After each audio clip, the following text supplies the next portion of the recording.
Game week 31 is nearly upon us, and this video is going to summarise my final thoughts going into the game week.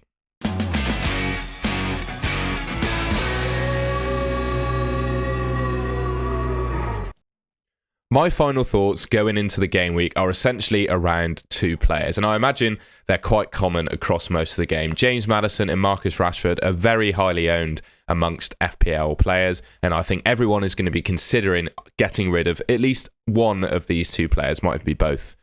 Maddison, he has just not been performing in neither of Leicester. You look at the recent fixtures on that list below him, he's barely got any expected returns in the last sort of 4 games. Only one return coming against Brentford, with some decent underlying numbers against Chelsea, but the last 3 games have been absolutely terrible. And Leicester themselves, I would genuinely consider them at the moment the 20th best team in the Premier League.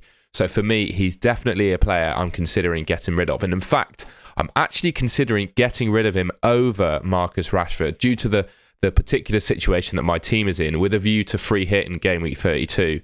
The news on Rashford, Ten Hag said in his press conference that he's going to be unavailable for a few games. I think that's deliberately vague because they don't know the timelines of the injury. My prediction is that he could well be back for game week 34, and given that I would only need to bench him for game week 31 and game week 33, and like most of us, my team is set up for a bench boost, so I have a strong bench, so I could get away with simply benching Marcus Rashford for the 2 weeks that I'm going to need to. But if you don't have your free hit in 32, I think it's a different story. And to be honest, I would consider selling him in that instance because you want your team to be as strong as possible for game week 32.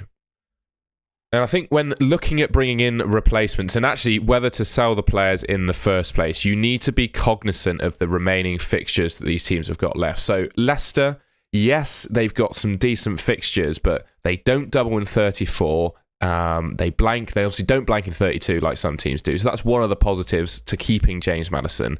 But they just don't look any good. And their next fixture is Man City. Man United, as I was saying, if you've got a free hit in 32, you could well free hit Marcus Rashford out of your team, meaning you don't have to deal with him for a week.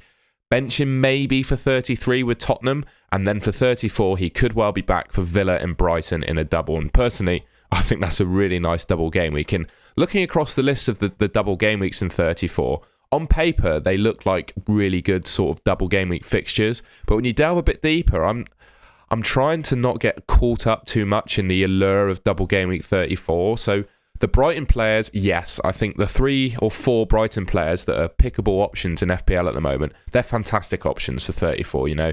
You pretty much know that Brighton team, what it's going to be every week, and we all know the star players from Brighton. So I would suggest being tripled up on Brighton going into 34 is a good way to play it. Fulham, I don't really fancy them myself. I don't think Mitrovic is going to be back. And Man City and Liverpool in a double game week, I think that hardly even counts, to be honest. Liverpool, that's a great double game week. Tottenham and Fulham. I would suggest, though, realistically, there are only probably 2 or 3 Liverpool players you can almost bet your house on, start in both of those games. So I know it's an attractive double for them, but, think of the front line for Liverpool and how much rotation that's having at the moment. Maybe Salah is the only player that you could guarantee to start both of those games. The likes of Jota, Nunez, Firmino, Gakpo, Diaz. There's a lot of options in that front line for Liverpool, and you imagine there's going to be some rotation there. Man City, again, that's a lovely double, Fulham and West Ham, but it's the same story with Liverpool. Grealish is doing really well at the moment. Mahrez looking like a good option. But again, can you realistically back any of those two to play both the fixtures in the double, and also remembering the fact they blank in game week 32? Whereas United, the likes of Bruno, the likes of Rashford, Shaw will probably be fit come game week 34. It's a bit more of a settled team than the Liverpool and Man Cities. So I'd really look to target them. And then West Ham, the other team with a double, Crystal Palace, and then Man City. I think that's pretty much a single game week for them. And to be honest, I don't really fancy players from West Ham. So just as a summary of double game week 34 there, you might be getting an idea of some of the players that I'm considering bringing in either for James Maddison or Marcus Rashford. So my first player, and this is if money is no object in your team and you've got loads of money in the bank, the absolutely ideal replacement for either James Maddison or Marcus Rashford is quite simply Mo Salah. He seems to be, the best option over, I would say, the next 4 or 5 game weeks. He's got great fixtures in 31 and 32. You could argue with Forest at home in 32, he's the best captain on your free hit, or just in general for that blank game week. West Ham away in 33, and then a lovely double, 2 home games, Spurs and Fulham, where, you know, obviously you probably stick the armband on Haaland for City or maybe Rashford, but that's a great option for those 2 game weeks as well. I'd argue even that he's probably slightly better option over the next few weeks than the ever-reliable Harry Kane. I don't really need to talk too much about Salah. I know Liverpool have not been as good as they have in previous seasons, but I don't feel like Salah's level has retracted too much. I think just Liverpool as a whole have gotten worse around Salah. He seems to still be able to score goals against pretty much anyone. Scored against Arsenal, scored against Man City, you know, the 2 best defences in the league, and he still managed to bag goals against those 2 teams. So, yeah, I think he's a great option, especially when he's got some good home fixtures, because I think that's an important thing to consider for Liverpool as well. Of all teams in the Premier League, I think Anfield is such a factor for Liverpool, alongside maybe Newcastle with St James's Park. Liverpool just seem to be a different level when they play at Anfield. And yeah, as my general point, I know Liverpool have been playing badly or not as well as they have been in previous seasons, but it doesn't look like Salah's level has dropped too much, and his underlying numbers are still fantastic. 0.7 expected returns per 90. He's ahead of any of the Arsenal midfielders who you might also be considering bringing into your team. And yeah, I just still think he's playing at an elite level, except for when he misses the penalties, of course. But yeah, my ideal replacement for Rashford and Maddison would simply have to be Mo Salah.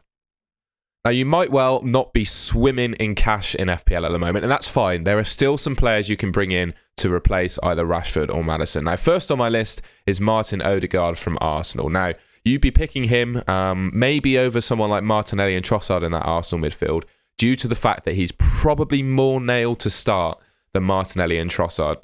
Basically, Odegaard is the club captain. In my opinion, there's very little competition for his position, so you'd expect him to be first choice to start pretty much every game in the Premier League. And also, the fact that Arsenal aren't really in any other competitions at the moment, you know, that starting 11 is going to be pretty much locked in. Maybe not that left-hand side with Martinelli and Trossard both vying for that position, but I think surely Odegaard in that number 10 spot's got to be locked in for pretty much the rest of the season.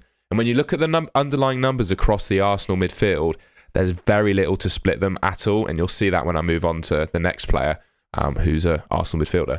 Odegaard has 0.57 expected returns per 90, 0.31 expected goals, 0.26 expected assists. Those are great numbers, and they're on a level with the rest of the Arsenal midfielders. And the reason, obviously, you'd be bringing in this guy is because they don't blank in 32. And I know the Man City fixture is going to be a bit of a turn-off, but I still back Arsenal to score in that game, to be honest. I don't think Man City are particularly amazing defensively. I'd say maybe on the left-hand side they are. Saka might have a bit of a hard time against Ake, because Ake is genuinely becoming one of the best like one-on-one defenders in world football at the moment. But Chelsea at home, that's a great fixture in 34. I know it's not a double, but I think it's still a really nice fixture. So I'm definitely eyeing up Martin Odegaard to replace James Maddison in my team. And the next midfielder, and I think just about my preference over Odegaard, is Martinelli. He's now the top scoring midfielder in FPL. And I know I've said Trossard is an option. Obviously, he's an option in the squad that could replace him in his position. But just in general, it looks like Arteta is preferring Martinelli over Trossard at the moment. And interestingly, in the Liverpool game, Odegaard and Jesus were subbed, but Martinelli actually stayed on the pitch, which leads me to think he could be a bit more nailed than Odegaard. I don't know. You know, we're not in Arteta's head to completely understand his views on each of his players, but I don't think the minutes risk on Martinelli is quite as big as maybe it was when Trossard first signed. For me, he just feels like he has a higher upside than Odegaard, but he is a little bit more risky. And if you track back to my team selection video, there's a bit of interesting analysis on how much involvement the midfield 3 of Arsenal we're getting at the moment. So Martinelli, Odegaard and Saka, that seems to be the trend of the starting midfield 3. And because there's no Saliba in the team at the moment and they've got Rob Holding's passing range is not as good as Saliba's, and it means the ball for Arsenal is much more on the left-hand side of the pitch, which obviously Martinelli plays on, whereas Holding, he struggles to pass the ball to the right due to his footedness, whereas Saliba is passing the ball far more to Ben White, whereas Rob Holding barely does that at all, which means Martinelli gets far more involved in the game at the moment, and I think that actually makes him slightly a better option, maybe even than Saka, but definitely Odegaard. So for that reason, I think Martinelli is going to be the player I bring into my team, and other than Salah, would probably be my top recommendation. That's the end of the video. I hope you enjoyed it and found it useful. If you did, please leave me a like rating and subscribe to the Golden Goal channel. I hope it helped you with a little bit of final thoughts going into the game week. And yeah, if you disagree or agree with anything I've said here, I'd just be interested to hear in the comments. Ultimately, FPL is all about difference of opinion. If we all had the same opinion, we'd all have the same team and the game would be really boring. So I'd definitely be up for hearing your ideas in the comments. Just let me know what you think and I'll see you in the next video.